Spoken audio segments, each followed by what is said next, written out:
Am I the a-hole for not lying about my sister's whereabouts? My sister Jessie is married to a man named Kevin.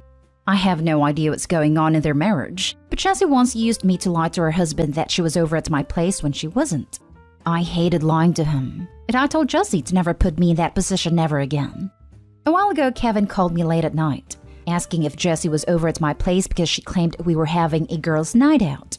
I didn't know what to say, and when he heard Seinfeld playing in the background, he got suspicious. I got so fed up that I bluntly told him Jessie wasn't with me, and I hadn't seen her all day. Jessie and Kevin are getting divorced now, but my sister refuses to tell anybody why. She blames me and still isn't talking to me. Jessie claims she has a good reason for what she did, and I ruined her marriage. Am I the a-hole? Edit. My cousin Rachel just told me my sister Jessie is an escort and gave Kevin an STD. Today is Thanksgiving in Canada, and dinner is going to be very awkward. Now for the top comments. You're clearly not the a-hole. Sounds like Kevin already has his suspicions if he was calling you, and the Seinfeld theme song was all it took to tip him off. This situation is Jessie's fault and no one else's. Edit. Oh my god, Opie, you read it. That is almost beyond belief. That's going to be the most intense Thanksgiving dinner of all time. Buckle up. All it took was Seinfeld theme song for the House of Cards to come crashing. And STDs. Not the a-hole. Jessie is an a-hole for using you as a cover to lie to her husband. Jessie is an a-hole for not informing you she was using you as a cover. You clearly told Jessie not to use you as a cover. Exactly. She didn't just cheat and lie, and make her sister lie and use her sister as an excuse without telling her, and get angry at her sister when her husband found out her lies. But she put the health of her husband in jeopardy by not using protection. This is a trash human. Just throw them out. She blames me and still isn't talking to me.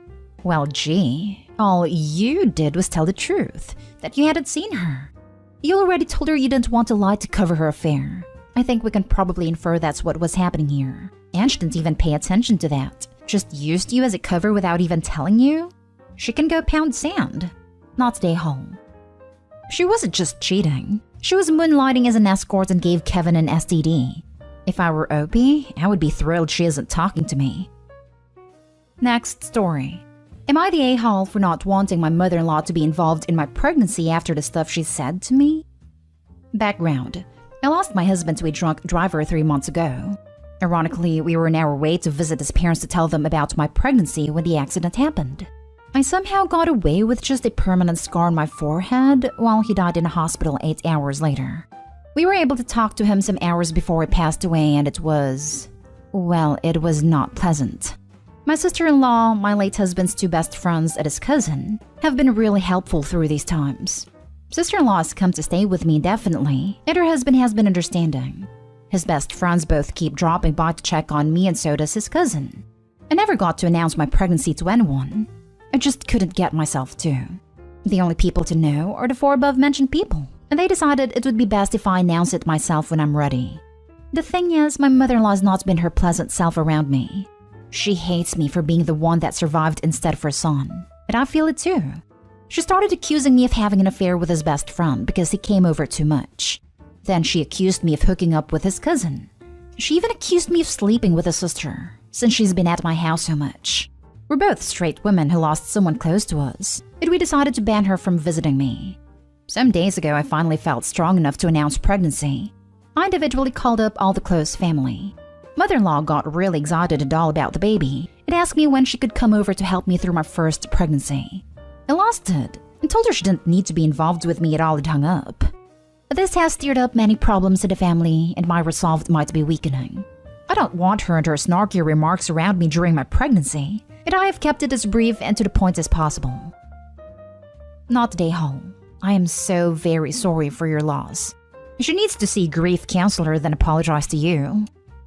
Not the a-hole. First, I am so sorry about losing your beloved husband. Second, mother-in-law accused you of cheating on your husband, of sleeping around, and resents you for surviving the crash. You have no need to have mother-in-law in your life at all. Keep your doors/windows locked all the time so she can never barge in. Get a Ring doorbell, and do not answer the door until you have checked the app to see who is there. Ask sister-in-law to rein in her mom, and to tell her that at some point you may be willing to talk to her, But it is going to take a lot of time for you to forgive mother-in-law for lashing out at you while you are grieving losing your husband. Yes, she lost a son. That doesn't excuse her behavior/actions/words. A sincere apology from mother-in-law is necessary, and then you still get to take as much time as you need before allowing mother-in-law back into your life. I want to address a concern I had when you said mother-in-law was suddenly excited and wanting to be involved. Grandparents' rights are a thing. Not all states enforce them the same, but the basics are that if a grandparent has established a relationship with a grandchild, then they can petition the courts for ordered visitation. That would tie you to your in-laws for the next 18 years, without your husband being able to rein in as parents.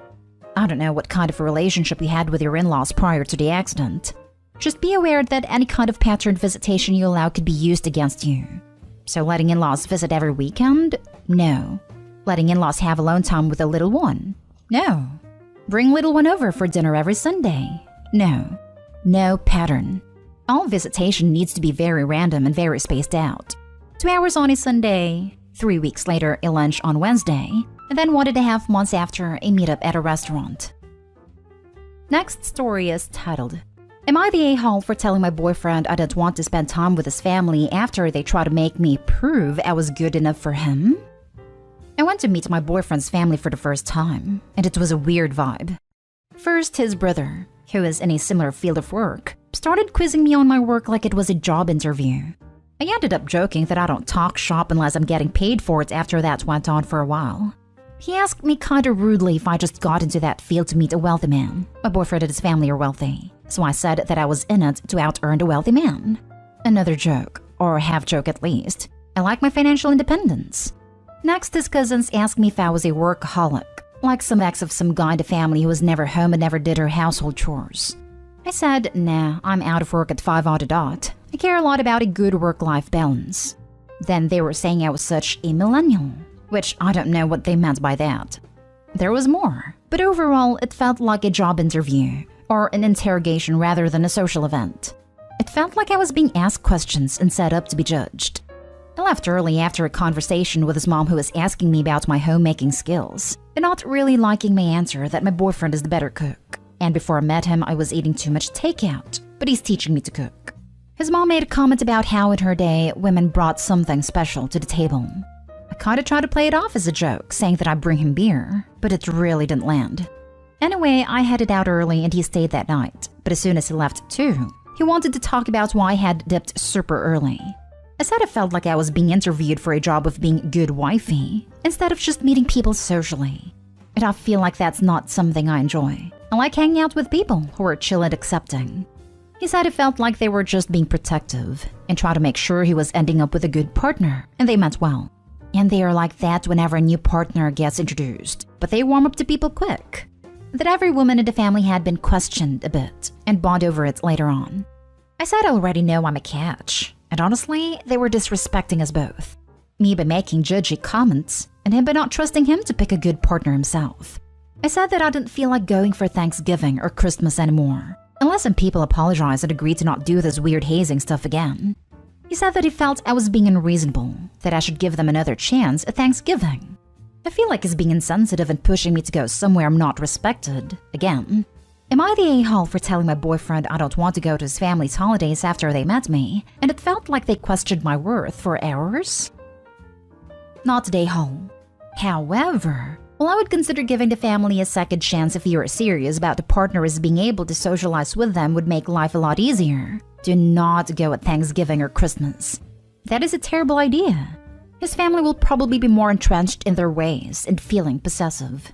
You might well, I would, resent wasting a holiday with them if it goes badly. Leaving early would also end up being a big deal. Have a way less weighted second chance if you want to?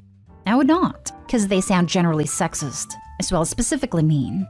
I wouldn't want to deal with that forever, but it is up to you. Not the a-hole. However, his family and he are complete a-holes.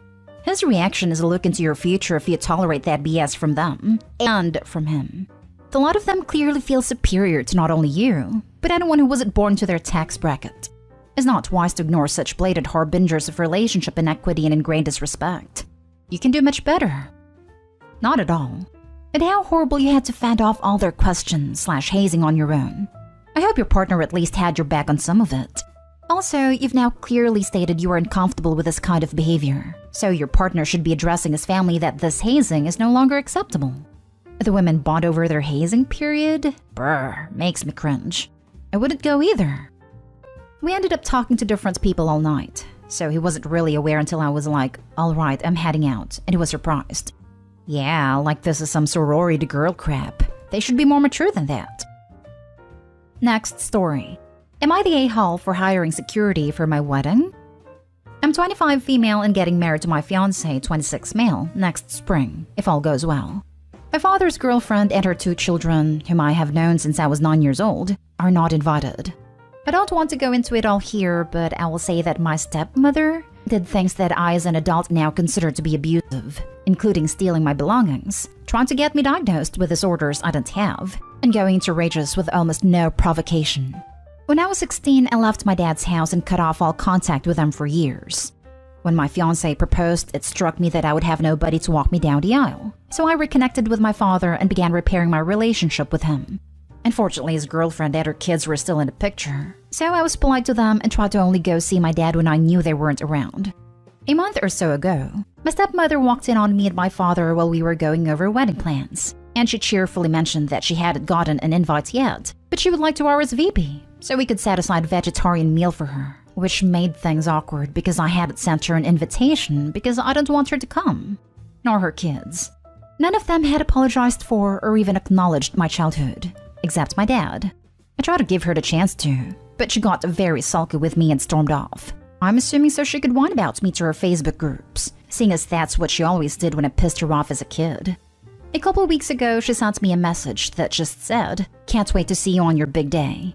I didn't reply. I just called a friend from school who had started his own security company and offered him his first ever contract, my wedding. He graciously agreed. He thanked me for the contract on Facebook. He tagged me, and since he tagged me, my family saw it and now they're telling me I'm going overboard. And weddings are supposed to be happy occasions, and the presence of security would bring down the mood. Not only this, but now my dad's side thinks I'm psycho, paranoid, etc. because you don't need a whole security team to keep out one fat lady and her 2 kids. But on the other hand, it's my wedding, right? Thoughts? Added for clarification, while talking about the veggie meal thing, I did eventually come out and say that there wouldn't be a plate for her because she and her kids weren't invited. I didn't want them there because they never apologized for what happened in my childhood. She got sulky and left. Not today, home. Regardless of your personal situation, it's always a good idea to have security to an event where a bunch of adults are going to get drunk. Taking into account your situation, it's even more of a necessity. I agree with this. We had security at our wedding, but that was due to the venue requiring it. We have to give a complete guest list, so they could check off who was attending. I know not all venues have this requirement, but I have been to a couple of weddings where I had to show ID to enter. Offer your photographer a bonus if they manage to get video of security tasing her and dragging her away. Not today, home. Okay, this made me burst out laughing when I was stressing out and about to have an anxiety attack. Thank you, and I may actually do this. Last story is titled, Am I the a-hole for ruining the family vacation by refusing to go to dinner after my husband laughed at his cousin's joke and telling him to take his mistress instead?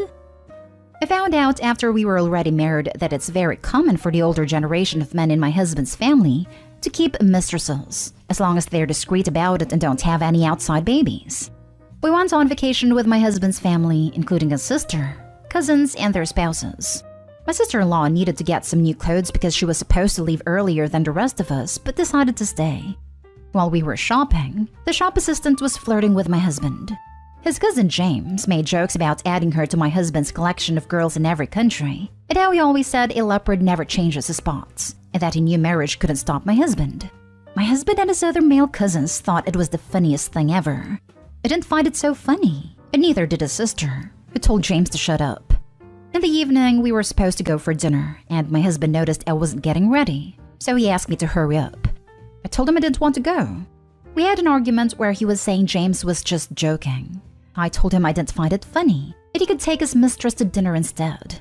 He kept insisting he didn't have a mistress, and that James was just making a dumb joke and he was sorry for laughing, but I refused to budge. In the end, none of the other girls went to dinner with them. We all ended up going somewhere together and wouldn't let them come with us. For the rest of the vacation, my sister-in-law insisted we would treat it like a girls' trip, and the boys could do whatever they wanted without us. My husband was pissed at me for overreacting to a joke and ruining the family vacation, especially since James apologized too, but things didn't go back to normal. Was I the a-hole? Joking about a mistress is a deeply disrespectful thing to do. It sounds like you weren't the only woman fed up with this kind of banter. It is a shame the holiday wasn't what any of you planned it to be, but you are not the a-hole for being upset. I will say this, now that you are home, perhaps it is time to move past it. Make it abundantly clear that these kinds of jokes are not tolerated, but let it go. If it happens again, then it might be time to worry about the people in your life and reevaluate things. But until then, enjoy life. Good luck. This. Dump the husbands, sister-in-laws included, if they won't change. Keep the rest of the family. They sound cool. Not day home. And good on you women supporting each other. Adultery isn't a joke, and if your husband thinks it is, he has to think again. When you found out about the tradition, did you discuss it with your husband? What did you agree? How about the girls make a joke about the wife having a sideman, and see if he thinks that is so hilarious. Let's see if he feels embarrassed in front of his family. He shouldn't, right? It's just a dumb joke. Not day home. But culturally, I'll bet if you took a discreet lover or you ladies joked over having one join you on your ladies' time out, that he wouldn't be laughing either.